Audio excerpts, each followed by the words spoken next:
প্রিয় দর্শক, আমন্ত্রণ জানাচ্ছি ইস্পাহানি মির্জাপুর চা মুক্ত কণ্ঠে। আপনাদের সাথে আছি ইমদাদ হক। আজকের বিষয় জ্বালানি সংকট, অভাব নাকি অদক্ষ ব্যবস্থাপনা।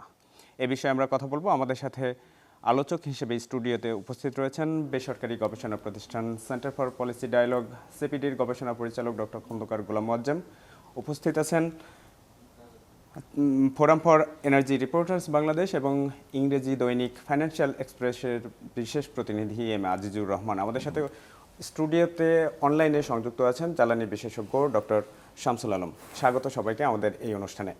তীব্র গরমে সারা দেশে যখন আমরা দেখছি যে ফিলিং স্টেশনগুলোর সামনে লম্বা গাড়ির সারি, তারা প্রয়োজনীয় জ্বালানি তেল পাচ্ছে না। একই সঙ্গে কলকারখানায় প্রয়োজনীয় জ্বালানি না পাওয়ার ঘটনায় প্রায় উৎপাদন কমেছে 30 থেকে 50%, এরকম অভিযোগ করেছেন ব্যবসায়ীরা। এসব পরিস্থিতিতে সরকার বলছে যে পর্যাপ্ত পরিমাণে জ্বালানি রয়েছে, যেটা রয়েছে সেটা দিয়ে আগামী 2 মাস স্বাভাবিকভাবে চলবে। এ বিষয়ে আমরা শুরুতেই যাব সাংবাদিক এম আজিজুর রহমানের কাছে, যে সরকারের পক্ষ থেকে যে দাবি করা হচ্ছে এবং মাঠের বাস্তবতা ভিন্ন চিত্র বলছে। রিপোর্টিংয়ের অভিজ্ঞতা থেকে যদি আপনার কাছে জানতে চাই, তাহলে কি দেখছেন বাস্তব চিত্র? গভর্নমেন্টের যে লেটেস্ট আপনার যে অ্যানাউন্সমেন্ট, যে 2 মান্থসের যে রিজার্ভ, এটা আমার কাছে মনে হয়, আমি যেহেতু অনেক দিন ধরে এই সেক্টরে লিখছি এবং নিউজ করছি, আমার কাছে মনে হয় এটা মোরলেস কারেক্ট। কারণ হচ্ছে আপনি দেখবেন ইনিশিয়াল যে ধাক্কাটা ছিল আফটার ফেব্রুয়ারি 28, যখন যুদ্ধ শুরু হয়েছিল, তখন আপনি দেখবেন যে তখন এই বর্তমান গভর্নমেন্টের যে টেনিউর মাত্র শুরু হয়েছিল এবং এই গভর্নমেন্টের মন্ত্রিসভা গঠন হয়েছে। গভর্নমেন্ট আসলে পুরোপুরি টেক ওভার হয়তো করেনি, যার কার কি পোর্টফোলিও সেটা হয়তো ভাগ করার পর্যায়ে ছিল। তখনই কিন্তু এই যে মিডল ইস্ট যে ক্রাইসিস, ইরান এবং ইউএস ইসরায়েল যে ওয়ার, সেটা কিন্তু শুরু হয়েছে। আর তখন তার আগে, যুদ্ধের আগে কিন্তু একটা ইন্টারিম গভর্নমেন্ট ছিল এবং ইলেকশন পিরিয়ড ছিল।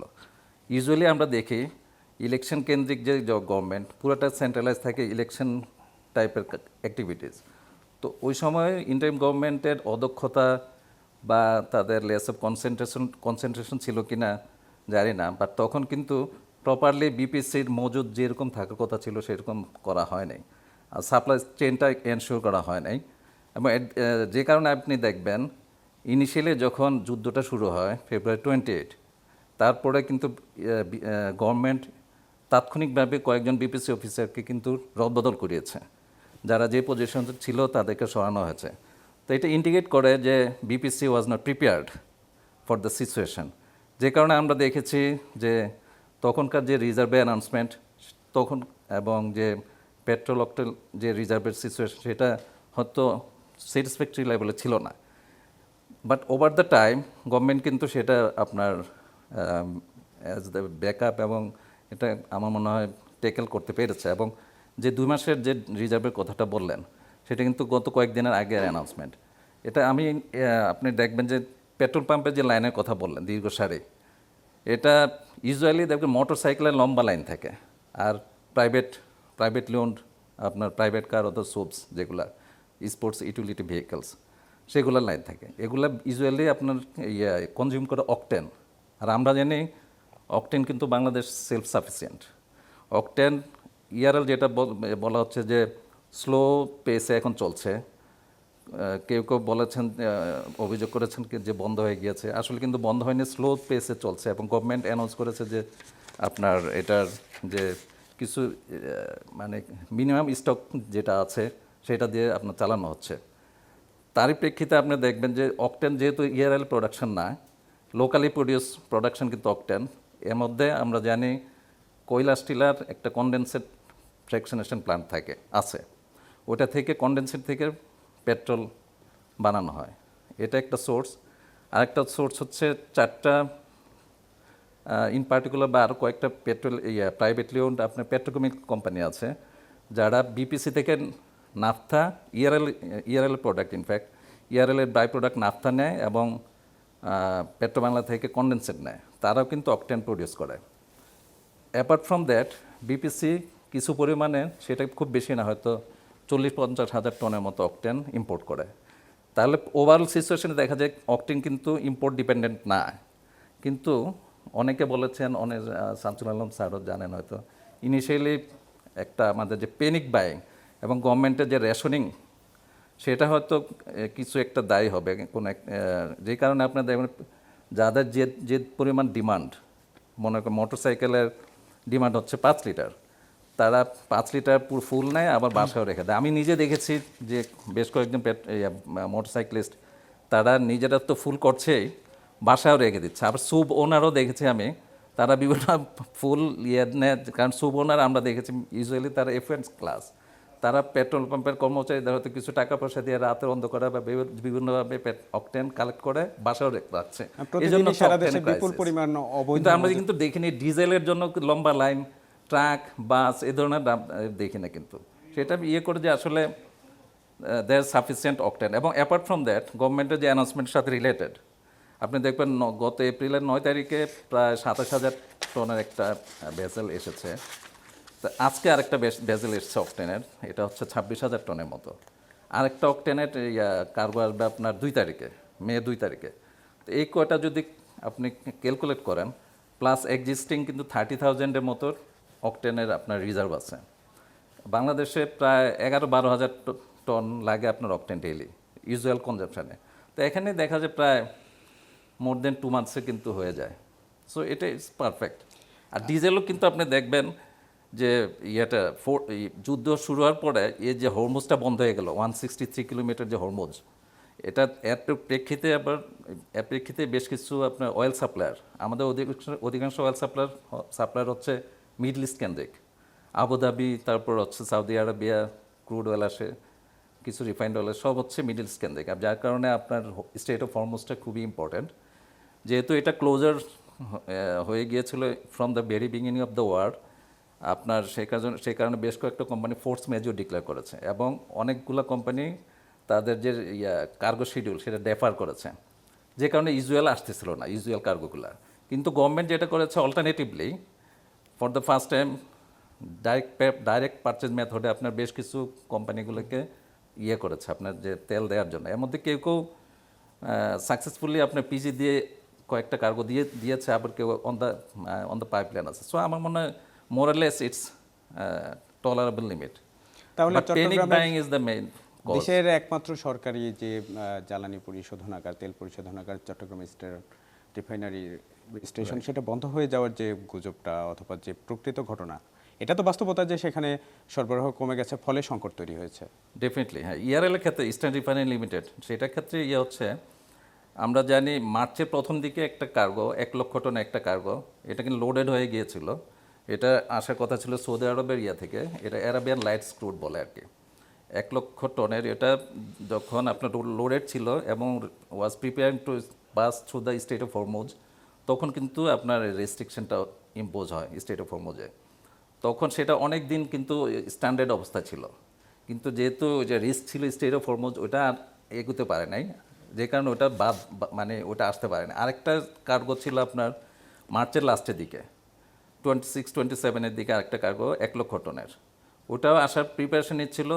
আবুধাবি গিয়ে এটা লোড হবে তারপর আসবে, কিন্তু ওটা মানে স্টার্টই করে নাই, মানে আবুধাবি যায় নাই, কারণ ওটা আবুধাবি গেলে তো ফিরতে হবে, যেহেতু স্টেট অফ হরমুজ বন্ধ। এই 2টা কার্গো 2 লক্ষ টনের কার্গো মার্চের 2টা আপনার এই কারণে বন্ধ হয়েছে। তো আরেকটা ছিল April. But over the period of time government alternative source থেকে 1 লক্ষ টন ক্রুড অ্যারেঞ্জ করেছে, যেটা আপনার এই যে আগামী মে 2-3 তারিখে আসে। জ্বালানির ব্যবস্থাপনা নিয়ে সরকারি উদ্যোগের কথা আপনার কাছে শুনছিলাম, বেসরকারি খাতের এবং ব্যক্তি পর্যায়ে কী ধরনের সচেতনতা দরকার, পরবর্তী বিষয়ে নিয়ে আপনার কাছে আসবো। আমরা যদি সরকারি তথ্য একটু বিশ্লেষণ করি তাহলে দেখব যে চলতি অর্থ বছরের জুলাই থেকে মার্চ পর্যন্ত আমদানি করা হয়েছে প্রায় 58 লাখ টন জ্বালানি তেল। এর মধ্যে ডিজেল, অকটেন, ফার্নিচার সব ধরনের জ্বালানি উপকরণই রয়েছে। এটা গত বছরের সাথে যদি আমরা তুলনা করি তাহলে দেখব যে প্রায় 13% বেশি। আবার আর্থিক খাতের হিসেব যদি দেখি তাহলে তাও প্রায় 28% বেশি। তাহলে এ বছরে এসে এই সংকটটা কেন? খন্দকার গোলাম মোয়াজ্জেম, আপনার বিশ্লেষণ কি? একটু আগেই তো আমরা এটা শুনছি যে প্রয়োজনের চেয়ে প্রত্যেকে আসলে বেশি পরিমাণে এই মুহূর্তে নিচ্ছেন। সাধারণত আমাদের পারচেজ বিহেভিয়ারটা হচ্ছে একেবারেই যখন ট্যাঙ্কের তলানিতে চলে যায় তখনই আমরা কেবলমাত্র স্টেশনে যাই। কিন্তু এখন যেটা হয়েছে যে ট্যাঙ্কে মানে সেটা ট্যাঙ্কের অর্ধেক ভর্তি বা 2/3 ভর্তি থাকার পরে গিয়েও আবার দাঁড়াচ্ছে সে, আবার নেওয়ার জন্য, আবার সাথে করে হয়তো জেরিকেন নিয়ে যাচ্ছে, সেটা আবার ভর্তি করে বাসায় রাখছে, এটা আমরা শুনছি। ফলে যেটা হচ্ছে যে বাড়তি একটা চাহিদা, যেটা এই মুহূর্তে মেটানোর জন্য একটা দাবি হচ্ছে, বাড়তি একটা প্রয়োজন লাগছে, সেটা হলো একটা দিক। দ্বিতীয় দিক হচ্ছে যে একটা পরিমাণ কিন্তু লিকেজ হচ্ছে, যেটা আমরা আগেও জানি যে আমাদের জ্বালানির সরবরাহ চেইনটা ত্রুটিমুক্ত না।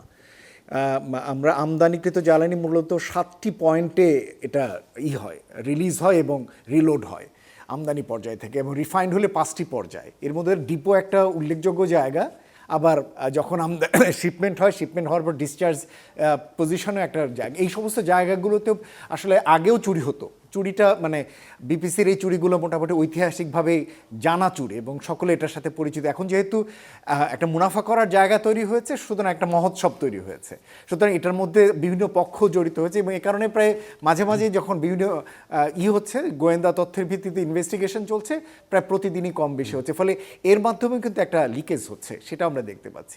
তৃতীয়ত হলো, আপনি তথ্য দিচ্ছেন হলো আমদানির তথ্য, এটা হলো সাপ্লাই সাইডের তথ্য। আমদানি হচ্ছে বেশি হয়তো বলেছেন, কিন্তু ডিমান্ড সাইডটা কিন্তু আমরা পুরোপুরি জানি না যে হ্যাঁ কতটুকু আসলে ভোক্তা পর্যায়ে কতটুকু ডিসচার্জ হলো, সেটা আমাদের জানাটা জরুরি। এবং সেইখানে অনেক ধরনেরই সমস্যা রয়েছে। আমরা যত ধরনের সরকারের উদ্যোগ বলি, সরকার হাত পরিষ্কার রাখতে চাচ্ছেন হলো যে আমরা তো আমাদের মতো আমদানি করেছি, কিন্তু সরকারের দায়িত্ব আসলে এখানেই শেষ না। সরকারের দায়িত্ব হচ্ছে ভোক্তা সেটা পাচ্ছেন কিনা, পাচ্ছেন না বলেই আসলে লাইন লম্বা হচ্ছে। এবং আমি তো অবাক হয়ে যাচ্ছি, লাইন যেভাবে কলেবর বৃদ্ধি হচ্ছে, ট্রাস্টের লাইন এখন টাঙ্গাইল বাসস্ট্যান্ড পর্যন্ত গিয়েছে। মোটরসাইকেলের লাইন আগে ফ্যালকন পর্যন্ত ছিল, সেই মোটরসাইকেলের লাইন এখন থেকে মহাখালী রেলওয়ে লাইন ক্রস করেছে। সুতরাং বোঝাই যাচ্ছে যে ভোক্তা পর্যাপ্তভাবে পাচ্ছেন না। এবং এর একটা কারণ হলো 24 ঘন্টা সাপ্লাই দেবার মতো ফিলিং স্টেশন ঢাকাতে সম্ভবত 4টি, এবং অন্যান্য জেলা শহরে তো একটা দুটো করে থাকতে পারে। এর ফলে যেটা হচ্ছে, অন্যান্য ফিলিং স্টেশনে যাচ্ছে না, কাস্টমাররা যাচ্ছে না, এই আশঙ্কায় যে গিয়ে যদি দাঁড়িয়ে থেকে না পাওয়া যায়, তো এই আশঙ্কায় একটা জায়গাতে তারা ভিড় করছেন। এই জায়গাগুলো দেখা দরকার, যে ডিম্যান্ড সাইডের জায়গাটার ক্ষেত্রে সরকারের একটা, আমি বলবো যে এইখানে একটা ব্যর্থতা, সংকট রয়েছে। স্বাভাবিক সরবরাহ এখন না, স্বাভাবিক সরবরাহ সম্ভবও না এখন। কিন্তু আমি যেটা দেখছি যে ঈদের আগে যে পরিমাণে লাইন ছিল, এই লাইনটা ঈদের পরে এত লম্বা হলো কেন? আমি এই ব্যাখ্যাটা আসলে চাই সরকারের কাছ থেকে।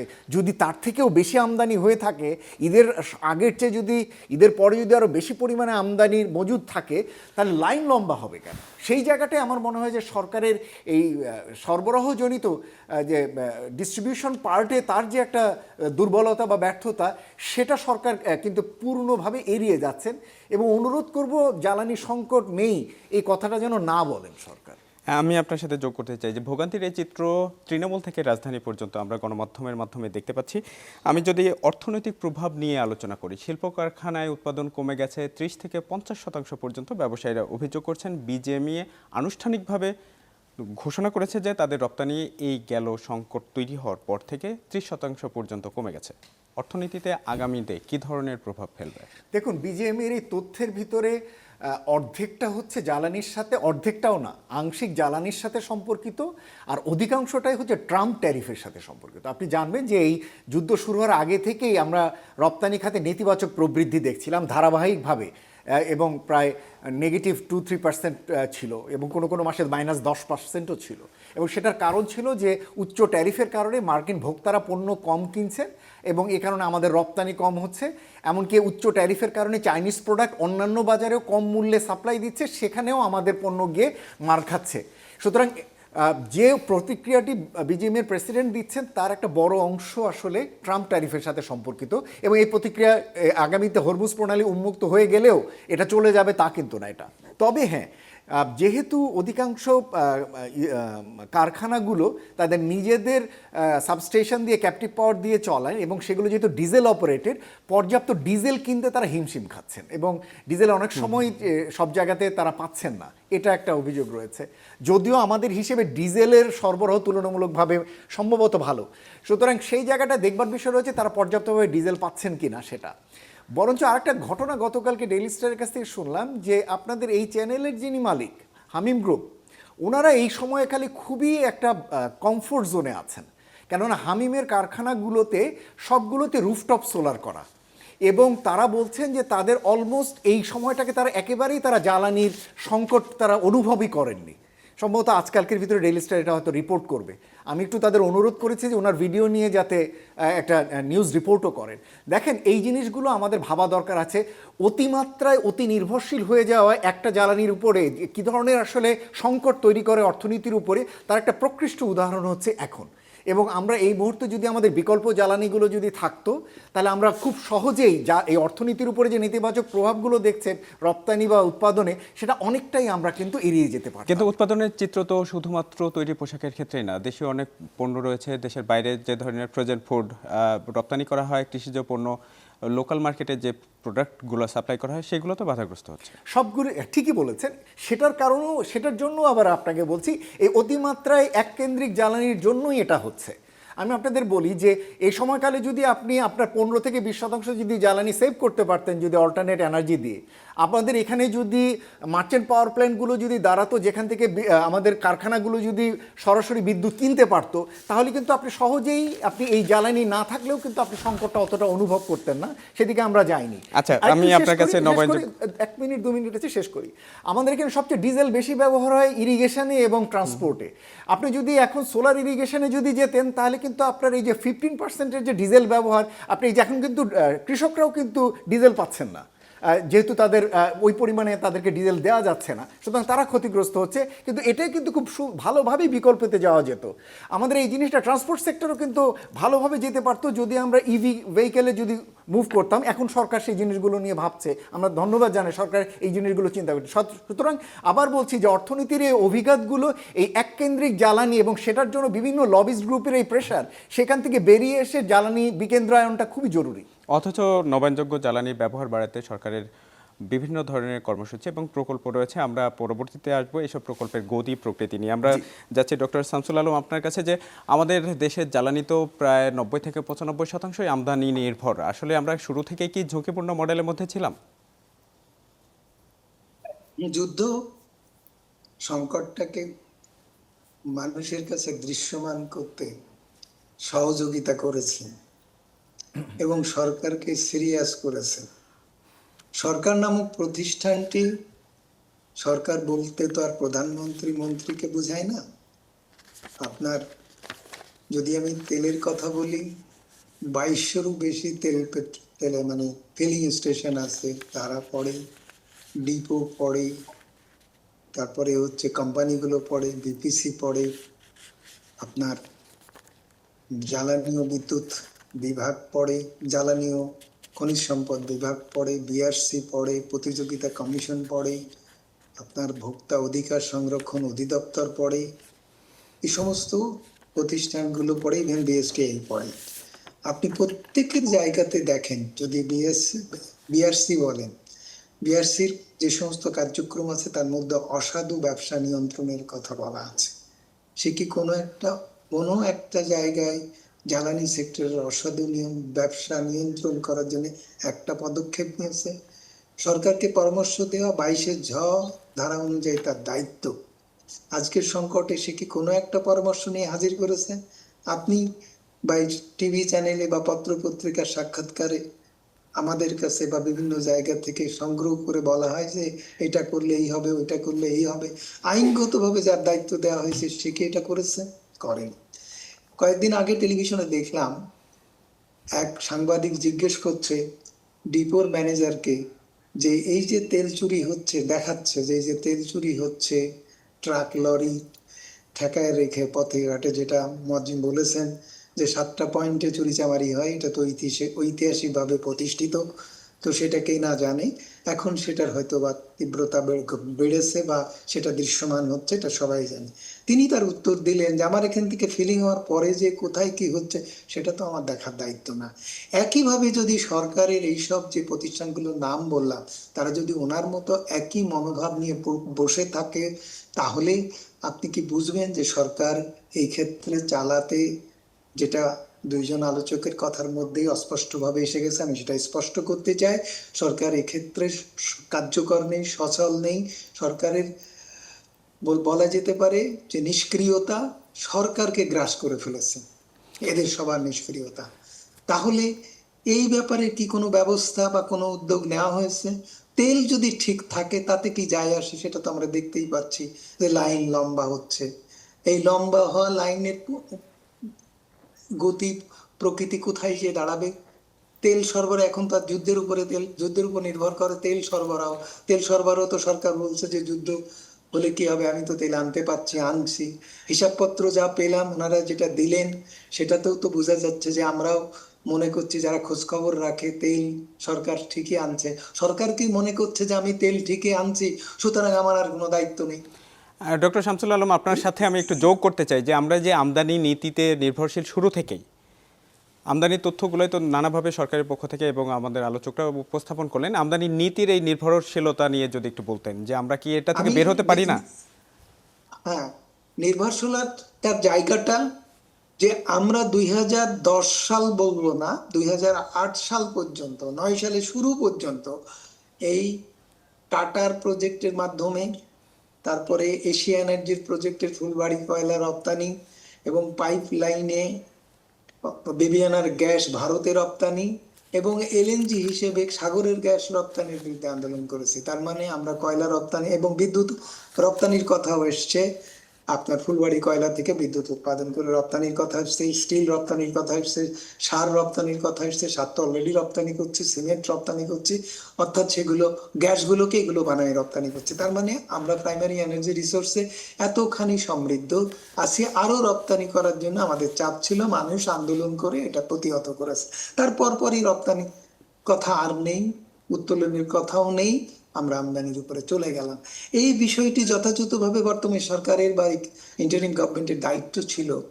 এইটা, এই যে পলিসি, এটা ডিস্টরশন পলিসির, এটা একটা জাতীয় পর্যায়ের বিভ্রান্তি, নাকি কোনো দুর্নীতির ক্ষেত্র তৈরি করার জন্য এগুলো করা হলো, নাকি রিয়েলি কোনো গোষ্ঠীর স্বার্থ রক্ষা করার জন্য করা হলো, এই ব্যাপারটি কিন্তু স্পষ্ট করা হয়নি। তবে এটা একটা বড় ধরনের অসঙ্গতি, যেটা কোনোভাবেই মেনে নেওয়া যায় না। এইবার আপনি যেটা বললেন না, রপ্তানির বিষয়টি চলে গেল, আমদানির বিষয়টি আসলো। সাতক ইস্টের 1 TCF গ্যাস, যেটা 5 বছরের জ্বালানি নিরাপত্তা নিশ্চিত করতে পারত, সেটা কেন এখন পর্যন্ত ইন্টারিম গভর্নমেন্ট তো করেইনি। আমি আওয়ামী লীগ গভর্নমেন্টের কথা ছেড়ে দিলাম, তারা মতলববাজি করেছে, তারা দ্রুত সরবরাহ আইন করেছে, বিআরসি আইন পরিবর্তন করে নিজেরা বেশি বেশি দাম বাড়াতে চেয়েছে, বেশি বেশি দাম দিয়ে বেসরকারি খাতের লুণ্ঠনমূলক মুনাফা করার সুযোগ দিছে, ব্যয় বৃদ্ধি প্রতিযোগিতা বহুদিন করে ব্যয় বৃদ্ধি করে টাকা পাচার করার সুযোগ দিছে।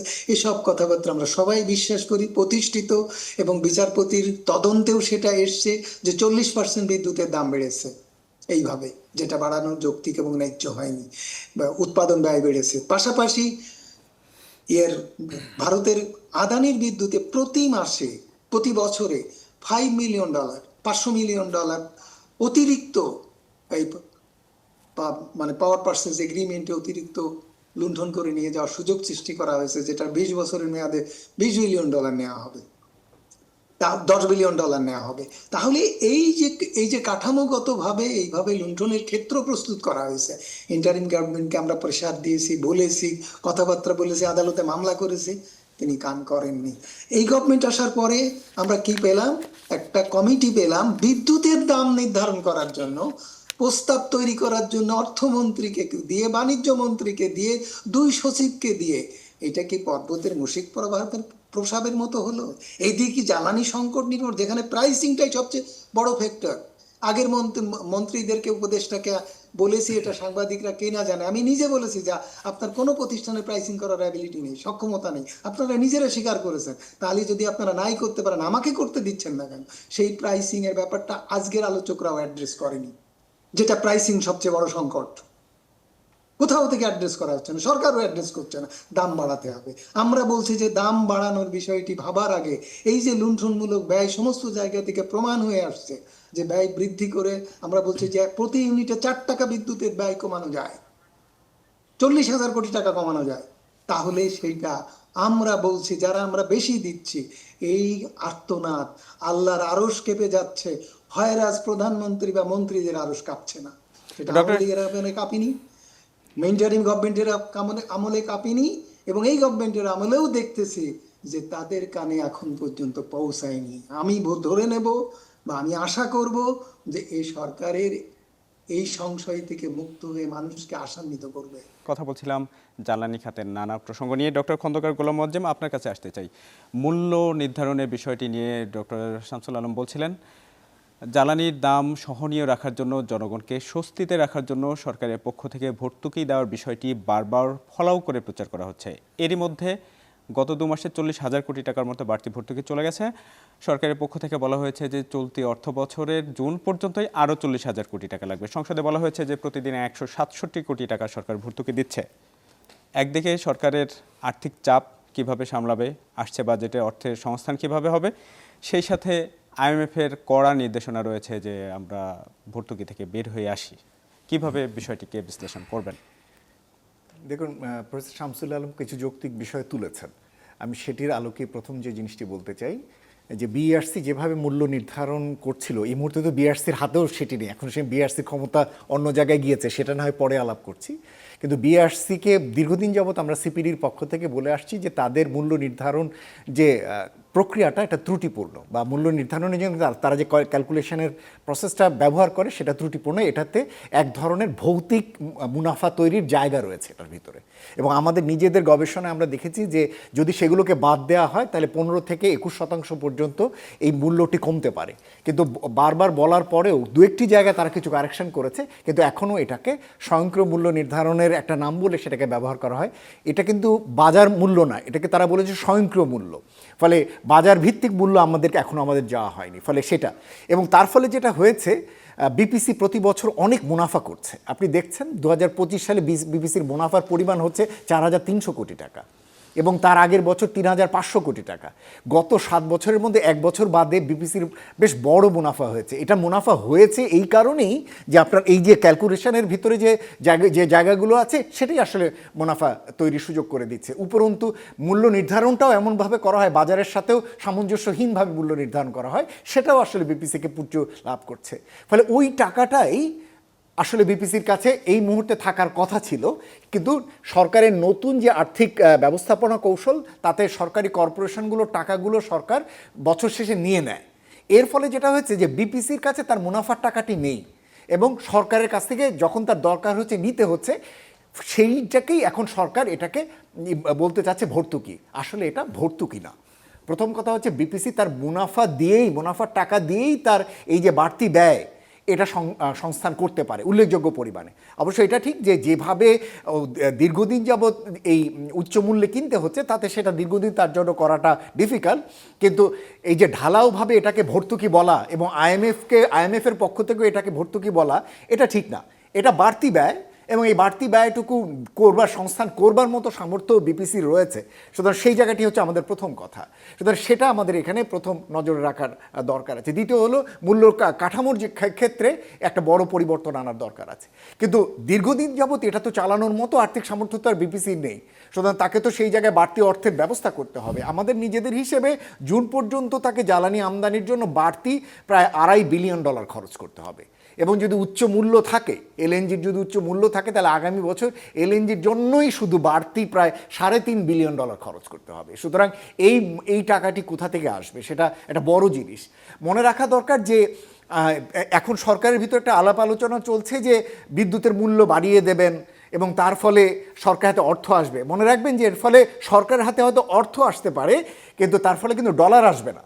ডলারটি কিন্তু তাকে অন্য জায়গা থেকে ব্যবস্থা করতে হবে, তার অন্য উৎস থেকে এনে তাকে ব্যবহার করতে হবে। সেই সামর্থ্যটা কিন্তু সরকারের সীমিত। সুতরাং সেই বিবেচনায় তার জন্য উচিত হচ্ছে যে হ্যাঁ, সহজ শর্তে কোনো জায়গা থেকে ঋণের ব্যবস্থা করা যায় কি না। আমরা চেষ্টা করে দেখতে পাচ্ছি যে হরমুজ প্রণালীর ক্ষেত্রে এক ধরনের ডিল হলে যদি এই জায়গাটা, তাহলে সেটা হয়তো প্রয়োজন পড়বে না।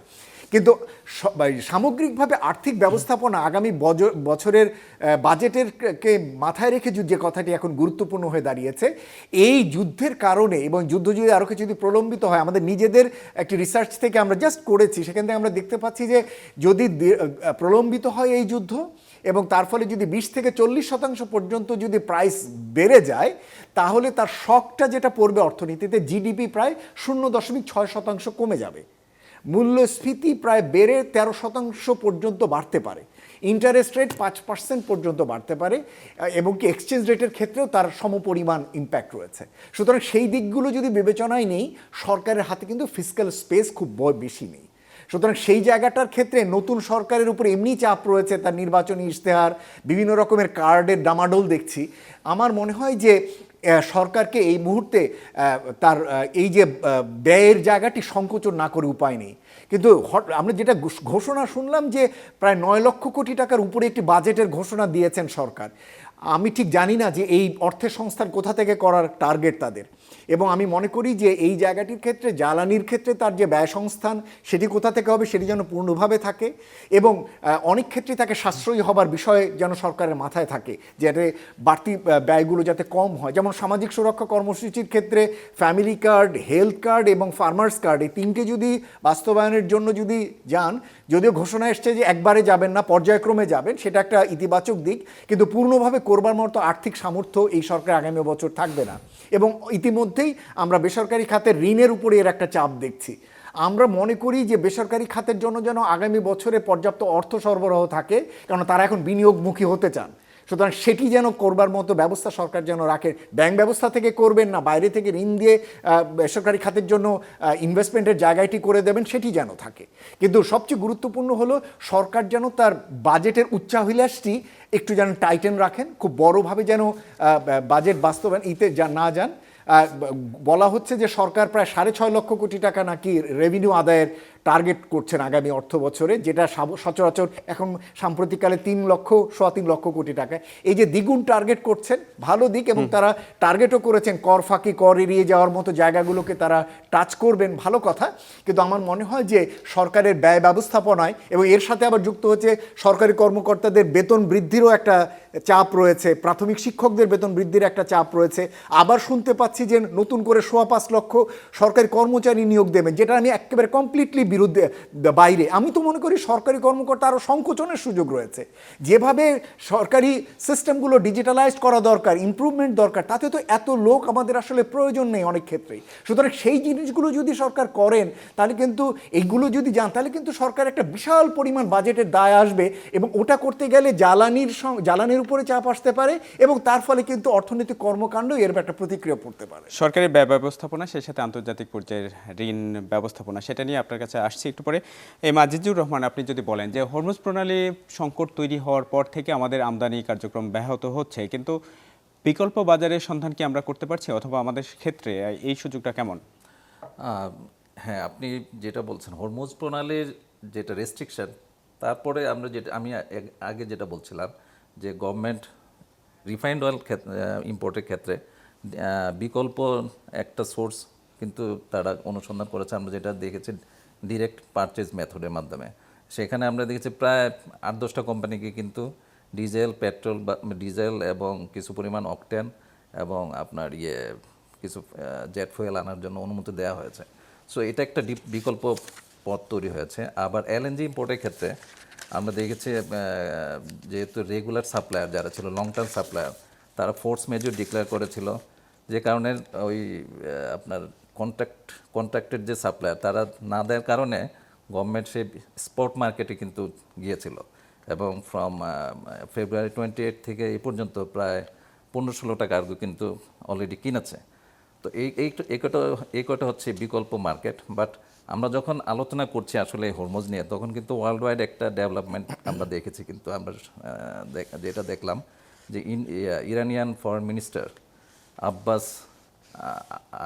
আব্বাস আরাকচি, উনি কিন্তু অ্যানাউন্স করেছেন যে হরমুজটা 10 দিনের জন্য ওপেন থাকবে ডিউরিং দ্য সিজ ফায়ার, যে টকস যেটা এখন অনগোয়িং বিটুইন ইউএস এবং ইরান। তো যদি ওপেন হয়, আমরা দেখেছি তার ইমিডিয়েট ইম্প্যাক্টটা হয়েছে ইন্টারন্যাশনাল অয়েল প্রাইস কিন্তু প্রায় 13%-এর মতো ড্রপ করেছে, যেটা গতকাল ছিল আপনার ব্র্যান্ড কোড, যেটা মেইন বেঞ্চমার্ক প্রাইসে ইন্টারন্যাশনাল এনার্জি প্রাইসিংয়ের ক্ষেত্রে মেইন বেঞ্চমার্ক বলা হয়। সেটা আমরা দেখেছি ফ্রম $97 পার ব্যারেল থেকে $97 পার ব্যারেল থেকে আমি দেখলাম একটু আগে $86 পার ব্যারেল। এটা কিন্তু হিউজ একটা রিলিফ। তো যদি 10 দিন যদি আপনার এই যে ওপেন থাকে স্টেট অফ হরমুজ, এবং যদি এই প্রাইসের ফলটা যদি কন্টিনিউ করে আরও কয়েকদিন, তাহলে আমার মনে হয় আমরা দেখেছি যে before the war Brent crude price ছিল অ্যারাউন্ড $70 পার ব্যারেল। তখন আমাদের লং টার্ম এলএনজি ইম্পোর্ট করার ক্ষেত্রে আমাদের প্রাইস পড়েছিল প্রায় $9-10 মতো পার MMBTU, যেটা আমরা গত 2 মাসে কিনতে হয়েছে স্পট মার্কেট থেকে প্রায় $20-22 মতো। যদি হরমুজ এই 10 দিন যদি অন্তত বলি, হরমুজ যদি খুলে যায় এবং ব্রেন্ট ক্রুড প্রাইস যদি কমে যায়, মানে যেটা অলরেডি কমতেছে, তাহলে দেখবেন যে এলএনজি প্রাইস কিন্তু অনেক ফল করবে এবং আপনার তেলের প্রাইসও কিন্তু ফল করবে। কিন্তু এখন কোশ্চেন হচ্ছে এই বেনিফিটটা গভর্নমেন্ট কীভাবে নেবে। আমার হচ্ছে যেহেতু আমাদের পর্যাপ্ত এলএনজির স্টোরেজ ক্যাপাসিটি নেই, সেই ক্ষেত্রে government as much as vessel যদি আনতে পারে, যেহেতু আগে যারা কন্ট্রাক্টেড ছিল তাদেরকে বলবে যে তোমরা সাপ্লাই দাও, তারা দিতে বাধ্য, কারণ দে আর কন্ট্রাকচুয়ালি বাউন্ড টু আপনার ডেলিভার দ্য কার্গোজ।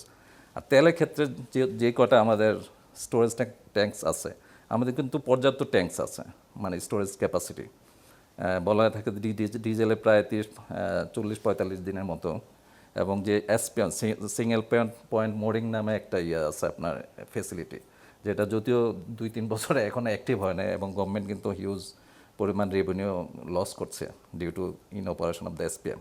ওই অ্যাসোসিয়েট ফ্যাসিলিটিতে প্রায় 2.5 লক্ষ টনের মতো ক্যাপাসিটি আছে স্টোরেজ। যদি এই 10 দিনের যে আপনার বাফার পিরিয়ডটা যদি গভর্নমেন্ট ইউটিলাইজ করতে পারে এবং পর্যাপ্ত তেল যদি এনে ট্যাঙ্ক আপনার অ্যাভেলেবল স্টোরেজ ক্যাপাসিটি যদি ফিল করতে পারে, তাহলে কিন্তু একটা ভালো একটা সেফ হবে আমার মনে হয়। এবং আমার মনে হয় যে আজকের যে নিউজ, এটা কন্টিনিউ করবে অ্যাটলিস্ট 10 ডেজ।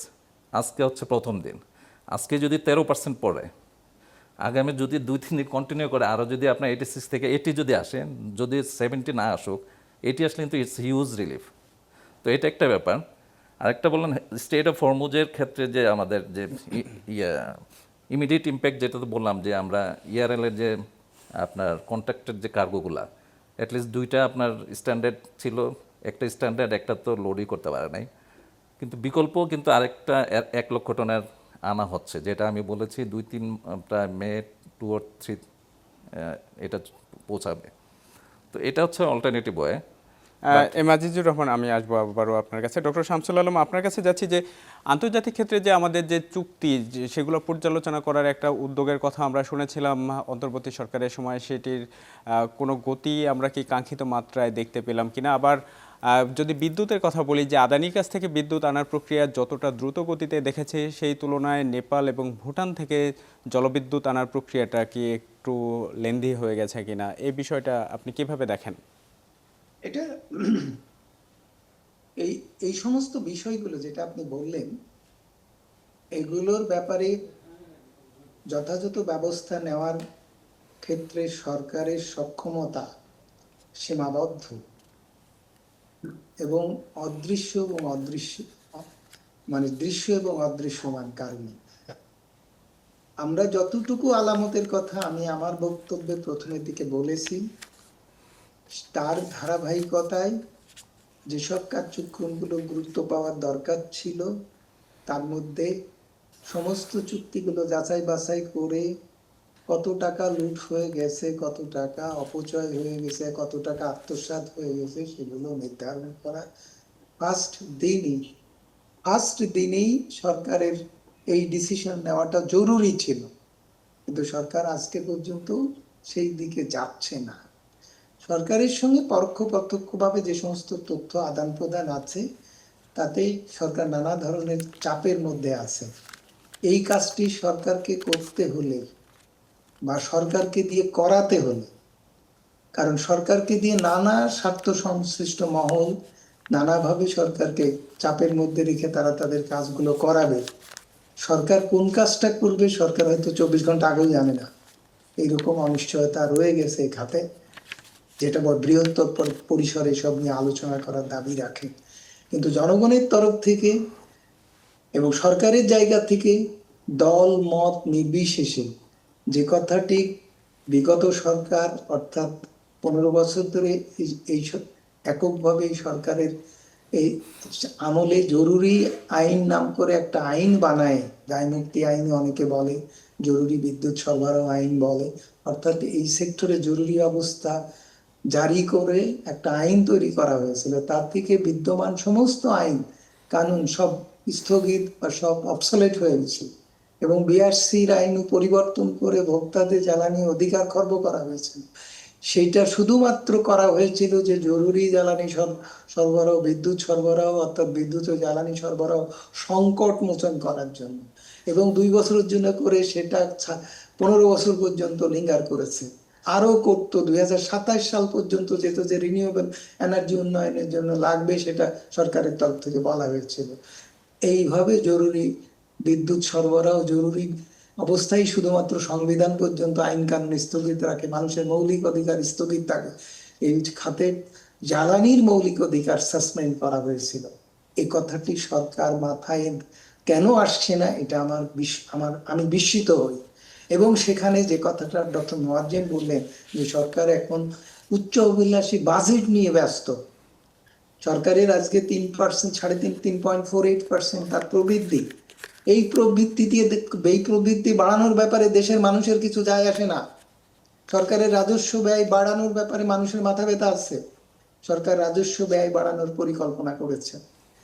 তো এই সব অবস্থা যদি করে, আর এইভাবে লুটের জায়গাগুলো যদি অক্ষত থাকে, সুরক্ষিত থাকে, এবং যারা এগুলোকে ঠেকাবে তারা যদি নিষ্ক্রিয় থেকে সেগুলো সুযোগ তৈরি করে, তাহলে বর্তমান সরকারের সঙ্গে আগামীতে আওয়ামী লীগ সরকার বা লুণ্ঠনকারী সরকার, যেটাকে আমরা ফ্যাসিবাদ সরকার বলি, তার থেকে পার্থক্য করা এই খাত পরিচালনায় মানুষ দেখবে না, আমি সেই আশঙ্কা করি।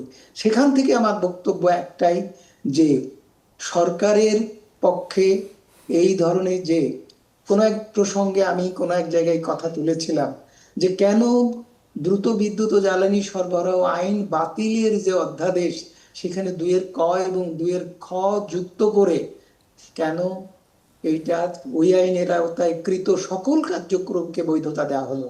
তার মানে ওখানে যদি দুর্নীতি হয়ে থাকে তা ধরা যাবে না, আইন দিয়ে প্রোটেক্ট করে দেওয়া হলো। কেন এই অপরাধটা করা হলো, আর কেন এই এই সংসদে সেটা পাশ করলো, সেটা বাতিল করলো না? সেখানে সরকারের মধ্য থেকেই বলা হয়েছে যে আমরা আপত্তি তুলেছিলাম, কিন্তু এটা করলে যারা এখন বিদ্যুৎ সরবরাহ আছে তারা সবাই যদি বিদ্যুৎ বন্ধ করে দেয় তাহলে আমরা চলবো কি করে? সরকারের এইরকম ভয় সব জায়গাতেই রয়ে গেছে। এই ভয়কে অতিক্রম করতে গেলে একটা বড় ধরনের সামাজিক চাপ তৈরি করতে হবে, যেটা জ্বালানি রপ্তানির ব্যাপারে যে চাপটা, বৃদ্ধির যে চাপটা তৈরি হয়েছিল, এবং তার জন্য যেটা ফারাক্কার পানি ভিসার দাবিতে যে আন্দোলনটা আপনার মৌলানা ভাসানী করেছিলেন পাঞ্জাব নেতৃত্বে, এইরকম ধরনের একটা জনচাপ তৈরি ছাড়া সরকারের পক্ষে এটা করা সম্ভব বলে আমি মনে করি। ডক্টর শামসুল আলম, আমরা আমাদের অনুষ্ঠানের শেষের দিকে আপনার কাছে সংক্ষিপ্তভাবে একটু যদি জানতে চাই যে গেল 15 বছরে ক্যাপাসিটি চার্জের নামে সরকার বিপুল পরিমাণ অর্থ ব্যয় করেছে। এখন যে সময় আমরা কথা বলছি, এই সময় যদি দেশের তৃণমূল পর্যায়ে গ্রামে গঞ্জের কথা বলি, তাহলে দেখব যে ব্যাপকভাবে লোডশেডিংয়ের ঘটনা ঘটছে। তাহলে আমাদের আসলে সমস্যার সমাধান কিভাবে হলো, সক্ষমতাকে আমরা কিভাবে কতটুকু কাজে লাগালাম? এই কথাতে ডিসাইড হয়েই গেছে যে আমার চাহিদার তুলনায় এবং আমি বিদ্যুৎ সরবরাহ করার জন্য যে পরিমাণ ক্ষমতা দরকার, 1 নাম্বার, তার থেকে অনেক বেশি ক্ষমতা অপরিকল্পিতভাবে তৈরি করে আমি এই লুণ্ঠনের ক্ষেত্র তৈরি করেছি।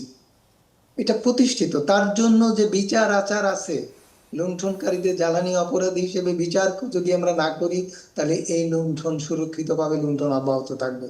এটা জাতির জন্য এখন ফরজ হয়ে গেছে, 1 নাম্বার। 2 নম্বর হচ্ছে যে সব জায়গাতে শুধু ক্যাপাসিটি পেমেন্টের জায়গাতে আপনাকে যেখানে 6-7% হচ্ছে রেট অফ রিটার্ন, সেখানে 18% দেওয়া হয়েছে। এই যে এখন ভোলার গ্যাস আন্ডার ইউটিলাইজড, সেটাতে এলএনজি করে এনে ঢাকায় বা এই সমস্ত জায়গাতে ইন্ডাস্ট্রি চালাতে হবে। পিডিবির একজন ডেপুটি ডাইরেক্টর লেভেলের একজন কর্মকর্তা বলেছে পাবলিক হিয়ারিং এ যে এই গ্যাস আমাদের দেওয়া হোক, আমাদের ইনফ্রাস্ট্রাকচার আছে, আমরা এখানে বিদ্যুৎ বানায় সারা দেশে সরবরাহ করবো, নিয়ে যাবো এখান থেকে। আর আমরা ঢাকা চট্টগ্রামে যে বিদ্যুৎ উৎপাদন করছি ইনফিশিয়াল প্ল্যান্ট দিয়ে, সেই বিদ্যুৎ প্ল্যান্টগুলো বন্ধ করে দেব এবং ওই গ্যাস সাশ্রয় করে ওখানে দেবো। তাহলে অতিরিক্ত এই $10 বিলিয়ন খরচ বাড়ানোর দরকার কি? এই কাজটাকে আমরা করেছি। তাহলে আমাদের সমস্যা তো গোড়াই গেল। উল্টা সরকার মুনাফা খাচ্ছে, সরকার মুনাফাখোর হিসেবে প্রতিষ্ঠিত, সরকারকে মুনাফা মুক্ত করা যাচ্ছে না। বিপিসির কথা যেটা ডক্টর মোয়াজ্জেম বললো, সে তার 4,000 কোটি টাকা মুনাফা, সে সরকারি সংস্থার জনগণের মালিকানা প্রতিষ্ঠান, তার মুনাফার ব্যবস্থা কেন থাকতে হবে? পৃথিবীর কোথাও আছে যে সরকার মুনাফা খায়? সরকার মুনাফাখোর। ডক্টর শামসুল আলম, ধন্যবাদ। সরকারকে ফার্স্ট মুনাফাখোরের জায়গা থেকে সরকারকে বেরিয়ে, আমি যদি সরকার হতাম তাহলে নাকে খত দিয়ে বলতাম যে সরকার রোজ কিয়ামত পর্যন্ত এই জ্বালানি সেক্টর থেকে কোনো মুনাফাখোর খাবে না, মুনাফাখোর হবে না। আর যে সরকারের এই ছত্রছাই, সরকারের পৃষ্ঠপোষকতায় রাষ্ট্রের সার্বভৌম ক্ষমতা ব্যবহার করে যে সরকারের ছত্রছাই ভাবে লুণ্ঠন হয়ে গেছে এবং তার কারণে ব্যয় বৃদ্ধি পেয়েছে, যে কারণে মুনাফা বৃদ্ধি পেয়েছে, এই মুনাফার ক্ষেত্র তৈরি হয়েছে, সেটা কারণে যে ঘাটতি, সেই ঘাটতি কি করে কমিয়ে আনা যায় তার জন্য বিআরসি কে গণশুনানি করার নির্দেশ দিতাম। এই দুটা কাজ আমি 24 ঘন্টার মধ্যে করতাম আমি সরকার হলে। আমি মনে করি আমি সারা দেশবাসীর কাছে আহ্বান জানাই যে এই দুইটা দাবিতে আর এই অপরাধ যারা করেছে তাদের বিচারের দাবিতে মানুষ রাস্তায় নামুক। জি, তাহলেই সরকার। ডক্টর শামসুল আলম, অনেক ধন্যবাদ আপনাকে আমাদের সাথে যুক্ত হওয়ার জন্য। ডক্টর খন্দকার গোলাম মোয়াজ্জেম, আপনার কাছে আসতে চাই যে যেটি বলছিলাম যে সামনে বাজেট, সরকারের বিপুল পরিমাণ অর্থ দরকার। আইএমএফের কাছ থেকে যদি সরকার অর্থ না পায় তাহলে ওয়ার্ল্ড ব্যাংক, এডিবি, অন্যান্য সংস্থা থেকে বৈদেশিক ঋণের প্রবাহ এটা কিভাবে আসবে? বাজেট কার্যক্রম বাধাগ্রস্ত হবে কি না? দেখুন, সরকারের জন্য এই মুহূর্তে বৈদেশিক ঋণের প্রয়োজন রয়েছে, অন্তত বাজেটারি সাপোর্ট হিসেবে বাড়তি অর্থের প্রয়োজন, এটা আমরা বুঝতে পারছি। অন্তত যদি বাড়তি মূল্যে তাকে জ্বালানি আগামী বছরও কিনতে হয়, যদিও দাম কমে আসছে কিন্তু কেনার হয়তো প্রয়োজন পড়বে সেটি। উপরন্তু আমরা যে এজেন্সিগুলোর কথা একটু আগে আলাপে শুনলাম, এর ভিতরে বিপিসি বাদে অন্য সবগুলোই আসলে এই মুহূর্তে লুজিং কনসার্ন, সুতরাং তার জন্য আসলে ঋণের দরকার হবে। সুতরাং সেই জায়গাটির ক্ষেত্রে বাজেট সাপোর্টটা সরকারের জন্য প্রয়োজন, যেটা যদি এখানে, কিন্তু তারপরও আমরা বলবো যে সরকার যেন ব্যয় সাশ্রয়ী হন, আবার একই সাথে রেভিনিউ বাড়ানোর জন্য চেষ্টা করেন। ফলে আইএমএফের শর্তের জায়গাটিতে এখানে একটা করণীয় রয়েছে। দ্বিতীয়ত হলো, আমার কাছে মনে হচ্ছে কিছু জ্বালানির মূল্য পুনর্নির্ধারণের সুযোগ রয়েছে, যেটা বিআরসির পক্ষ থেকে করতে পারে। আমাদের কাছে মনে হচ্ছে পেট্রোল এবং অকটেনের মূল্য সরকার বাড়াতে পারেন, এবং ডিজেলের মূল্যের ক্ষেত্রে যদিও মূল্যস্ফীতির একটা অভিঘাত রয়েছে, তো সেই জায়গাটির ক্ষেত্রে হয়তো বিআরসি ভেবে দেখতে পারে যে সেখানে কীভাবে অ্যাডজাস্টমেন্টের কী ব্যাপার আছে। কিন্তু পেট্রোল অকটেনের মূল্য কমালেও হয়তো আমার কাছে কেন জানি মনে হয় এই যে বাড়তি মুনাফা করা, স্টোর করা, এই প্রবণতাটা কিছুটা হলেও কমতে পারে। আর বিদ্যুতের মূল্য এই মুহূর্তে সরকার বৃদ্ধি করার একটা প্রস্তাবনা সরকারের কাছে আছে, যেটা আমরা দেখতে পাচ্ছি। এটা আসলে কোনোভাবে বিদ্যুৎ সরবরাহ বাড়াবে না, কেননা এমন হবে সামনে এতে লোডশেডিং বাড়বে, আবার ওদিকে বিদ্যুতের মূল্য ভোক্তাকে বেশি দিতে হবে, এরকম একটা কাঠামো কিন্তু দাঁড়াচ্ছে। একটাই শুধু উপকার হতে পারে যে বিপিডিবি, যেটা পাওয়ার ডেভেলপমেন্ট বোর্ড, যারা কিনা বিদ্যুৎ সরবরাহকারী প্রতিষ্ঠান, তারা এই মুহূর্তে বড় রকম 17,000 কোটি টাকা তারা নেগেটিভ প্রফিটের ভিতরে, তারা একটা দেনার ভিতরে, এবং বিপুল পরিমাণ তার দেনা রয়েছে। এমনকি সরকারি যে আইপিপিএ যে কোম্পানিগুলো তার যে মূল্য পরিশোধ সেটাও কিন্তু করা যাচ্ছে না, যদিও তাদের কাছে বন্ড দিয়ে রাখা আছে। সেই বন্ড তাদেরকে নিষেধ করা হয়েছে, তারা যেন এগুলো এখনই যেন ইনক্যাশ না করেন, এবং সেখানেও একটা বিপুল পরিমাণের অর্থের। সুতরাং একটাই লাভ হতে পারে যদি সরকার বিদ্যুতের মূল্যটি বাড়ানোর কথা বা বিবেচনা করেন, ভোক্তার স্বার্থ কোনোভাবে এখানে হয়তো রক্ষিত হবে না, কিন্তু আগের যে পুঞ্জীভূত অপরাধ, যে পুঞ্জীভূত অনিয়ম, সেইটার ফলে যে নেগেটিভ প্রফিট বা নেগেটিভ ব্যালেন্স, সেটা হয়তো কিছুটা কমে আসবে। বলছে যে 5,000 থেকে 12,000 কোটি টাকা পর্যন্ত সেটা কিছুটা সাশ্রয়ী হবে। আমরা অনুষ্ঠানের একদমই শেষ পর্যায়ে, আমি সংক্ষিপ্তভাবে এক কথায় যদি জানতে চাই যে আইএমএফ যদি ঋণ না দেয়, বৈদেশিক সংস্থাগুলো থেকে যদি ঋণ না পাই, বাংলাদেশের অর্থনীতি কী ধরনের প্রভাবের মধ্য দিয়ে যাবে? আমার ধারণা যে এক্ষেত্রে সরকারের প্রয়োজন পড়বে তার নিজস্ব সক্ষমতা দিয়ে চলবার জন্য সর্বোচ্চ চেষ্টাটি করা, এবং সেই জায়গাটির ক্ষেত্রে সবচেয়ে বড় যে জায়গাটি সেটা হলো রেভিনিউ বাড়ানো, রাজস্ব বাড়ানো। এবং সিপিডির পক্ষ থেকে আমরা নিজেরা গবেষণা করেছিলাম, 2021 সালের তথ্য নিয়ে দেখেছি যে ওই বছরে যত রাজস্ব সরকার পেয়েছে তার প্রায় আরও 1/3 বেশি, 2,20,000 কোটি টাকা সমপরিমাণ রাজস্ব সরকার পেতে পারত যদি কর ফাঁকি কর এড়িয়ে যাওয়া বা কর জালের বাইরে যারা রয়েছে তাদেরকে যদি নিয়ে আসতে পারতো। সুতরাং এবার আমরা দেখতে পাচ্ছি সরকার ইতিমধ্যে এই উদ্যোগগুলো নেওয়া শুরু করেছেন। সুতরাং এই উদ্যোগগুলো হয়তো আগামীতে আরও বড়ভাবে নিতে হবে, যাতে নিজস্ব রাজস্বকে বেশি ব্যবহার করে ঋণ নির্ভরতাকে কমিয়ে এবং ব্যয় সাশ্রয়ী হয়ে যাতে সরকার বাজেটটি গ্রহণ করতে পারে। আমি অনুষ্ঠানে একদমই শেষ পর্যায়ে 1 মিনিটের মধ্যে জানতে চাই, আজকের অনুষ্ঠানের গুরুত্বপূর্ণ একটা বিষয় নবায়নযোগ্য জ্বালানি নিয়ে বলছিলেন 2030 সালের মধ্যে যে আমাদের 4000 মেগাওয়াট সৌর বিদ্যুৎ উৎপাদনের সক্ষমতা অর্জন করার কথা, সেখানে আমরা এত পিছিয়ে কেন? অবশ্যই আমাদের আগের সরকারগুলো যেটা হয় যে সৌর বিদ্যুৎকে সবসময় রাজনৈতিকভাবে হাততালির জন্য ব্যবহার করেছেন, কিন্তু কখনো এটা কার্যকরভাবে ব্যুরোক্রেটিক্যাল প্রসেসে যেভাবে করা দরকার সেটা হচ্ছে না। এই সরকার গতকালকেই সম্ভবত ক্যাবিনেটে ডিসিশন হয়েছে 2030-এর ভিতরে তারা 10,000 মেগাওয়াট করতে চান। আমরা সাধুবাদ জানাই, সতর্কভাবে এই অর্থে সরকার যেন আবার হুট করে আবার নতুন করে এলএনজি বড় করে লং টার্ম কন্ট্রাক্টে না যান, হুট করে যাতে আবার কয়লা বিদ্যুৎ খননের জন্য কোনো যেন উদ্যোগ নেন, কারণ ওই ধরনের বড় ইনফ্রাস্ট্রাকচার, বড় ধরনের কোনো অবকাঠামো বা বড় ধরনের ফসিল ফুয়েলে যদি যান, তাহলে এই যে নবায়নযোগ্য জ্বালানির যে সম্ভাবনাটুকু সেটা আবার ভেস্তে যাবে। সুতরাং সরকারকে যদি চান যে বিকল্প জ্বালানিতে যাওয়া, তাহলে খুবই ডেডিকেটেডলি নবায়নযোগ্য, রিনিউয়েবলস এবং রুফটপ এইগুলোকে ব্যবহার করে সরকারকে কৌশল নির্ধারণ করতে হবে। ধন্যবাদ আপনাকে আজিজুর রহমান। একদমই সংক্ষিপ্তভাবে, যে গণমাধ্যম কর্মী হিসেবে আপনি কি মনে করেন যে সকালে ঘুম থেকে উঠে আমরা গ্যাস দিয়ে পানি গরম করে কুলকুচি করি অথবা ডিম সিদ্ধ করে খাই, আমাদের এই যে জ্বালানি ব্যবস্থাপনায় নাগরিক সচেতনতাও কি জরুরি নয়?